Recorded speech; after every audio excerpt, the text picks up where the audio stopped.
So now we start going to the story of how Ravana himself attains his downfall, you'd say. So the first thing is Ravana had multiple members in his court, of which a few of them were gems, Vibhishana and Malyavan, certain people. Not all of them were perfect, but they were good advisors to Ravana.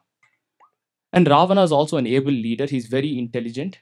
And as we know, a king should be more intelligent than his ministers. And Ravana is advised multiple times throughout Ramayana by Vibhishana, by Kumbhakarna, by Malyavan, yet he pays no heed to their words. And the first time he gets a realization that he may have made a mistake is in Sundarakanda when Hanuman pretty much bashes Ravana's ego directly. He destroys his courtiers, his ministers, his army, right inside, like right beside his palace. And so Ravana realizes that he has to get ready for a war now. So this is the first step towards Ravana realizing that he may have made a mistake. We see that obviously Vibhishana advises Ravana again. Ravana pays no heed and Vibhishana leaves. We also see that a small word, samupastita jwaraha, we see that small phrase that which shows that Ravana has a slight hint of fear. He's a bit scared now. He's not sure. And we see that when Rama builds the bridge, we know Ravana is an able leader. He's extremely intelligent. He's strategic. He's experienced. But in this case, and it's very obvious that when a person starts preparing for war, you should attempt to stop the war at that moment itself. Never take it to fatality, right? But in this case, Ravana tries to procrastinate the war from occurring. He doesn't take any action towards what Rama's doing, and he just plans in his own side on what they'll do and how they'll defeat Rama, who will kill who. That's all that happens. There's no actual planning going on. So we see that Ravana, in his mind, is unsure about actually defeating Rama in a war. So he's procrastinating the war itself from occurring. And once Vibhishana leaves, right, we can also understand that there is not many reasons for Ravana to continue keeping Sita, other than one, his own bad quality, which is lust. Two, his ego. He still has a slight belief that he still has a large, or most of his court is still advising him, because advising him in the sense they're growing his ego, they're boosting his ego, saying that we can defeat Rama. And so because of that, he's still held by his own ego to keep Sita. And because of that, these two main reasons, Sita is not returned back to Rama.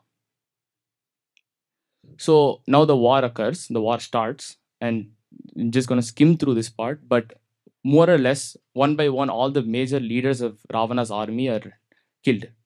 And he also notices that the Vanara army, or Rama's army, is not changing in size, whereas his army is, getting destroyed day by day. And because of this, Ravana himself decides to enter into the battlefield. Here we see Ravana's valor. We see how powerful he is as a king and as a warrior also. He's able to go all the way towards Rama. Very few people and very few Rakshasas in Ramayana are, termed or titled with greatness as a warrior. Very few people like Nikumba, Kumbhakarna. Few people in Ramayana are given that stature. And Ravana, obviously as a king, he's expected to be the most powerful warrior of them all. He goes all the way till Rama. And at that point, he understands the difference between him and Rama. He notices how we can notice how when the war starts, he sees himself at equal stature. But one by one, Rama destroys him. He destroys his weapons. He picks up a bow. Rama breaks it. He breaks a chariot, kills a charioteer. He drops the flag of Ravana. We see how utterly Ravana is destroyed on the battlefield. And he's completely embarrassed. His ego gets shattered on the battlefield. His expectations were also shattered. He expected that he would be able to, sustain a war with Rama and survive and defeat Rama and keep Sita. But he realizes now that it's not going the way he expected.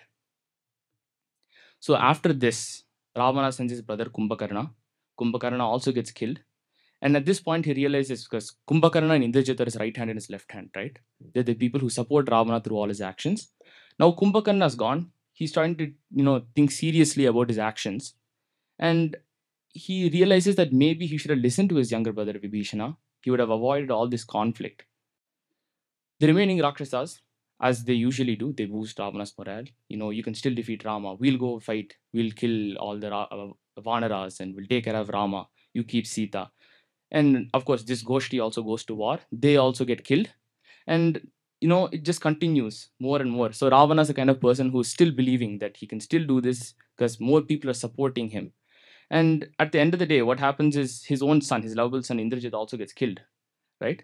And when his whole family, his children, all his relations, they all get defeated on the battlefield, all because of Ravana's intention to keep Sita, he realizes that Rama is Vishnu himself. Tam manye raghavam veeram narayana manamayam. He realizes that he's picked a fight with the wrong person, or more than that, he chose to stand in the wrong side of dharma.